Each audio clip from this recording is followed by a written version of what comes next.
नर उठ बैठे।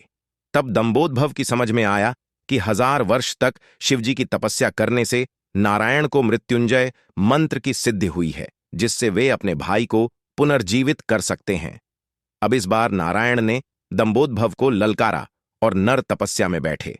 1000 साल के युद्ध और तपस्या के बाद फिर एक कवच टूटा और नारायण की मृत्यु हो गई। फिर नर ने आकर नारायण को पुनर्जीवित कर दिया और यह चक्र फिर चलता रहा। इस तरह 999 बार युद्ध हुआ। एक भाई युद्ध करता, दूसरा तपस्या। हर बार पहले की मृत्यु पर दूसरा उसे पुनर्जीवित कर देता। जब 999 कवच टूट गए तो सहस्र कवच समझ गया कि अब मेरी मृत्यु हो जाएगी।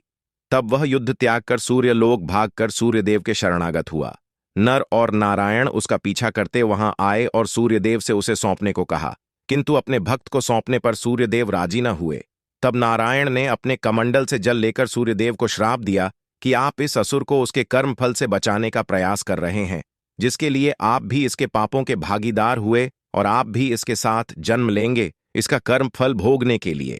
इसके साथ ही त्रेता युग समाप्त हुआ और द्वापर का प्रारंभ हुआ।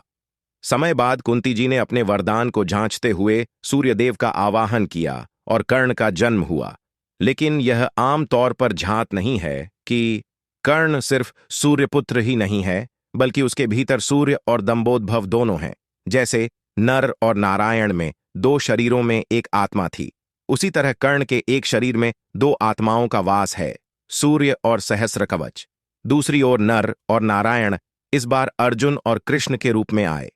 कर्ण के भीतर जो सूर्य का अंश है वही उसे तेजस्वी वीर बनाता है, जबकि उसके भीतर दंभोदभव भी होने से उसके कर्मफल उसे अनेकानेक अन्याय और अपमान मिलते हैं और उसे द्रौपदी का अपमान और ऐसे ही अनेक अपकर्म करने को प्रेरित करता है।